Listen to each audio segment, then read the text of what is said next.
жасадым, қарындасым көмектесті. Екеуміз мынандай күшті қылып жасадық. Мына домик мен өзім жасаған, и потом мынаны өзіміз істедік та, и мынандай ойыншықты. Былай енді бұл просто мынандай қоясың, потом мынандай.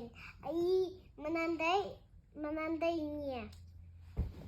Ішінде ойыншық тұр. Міне. Сен не дейсің, Каусар? Мынаны папа тасада. Носите. Молодец. Гаухар? Еще біз өзіміз жасадық. Папа, мама бізге олар бізге көмектеспеді, біз өзіміз жасап алдық.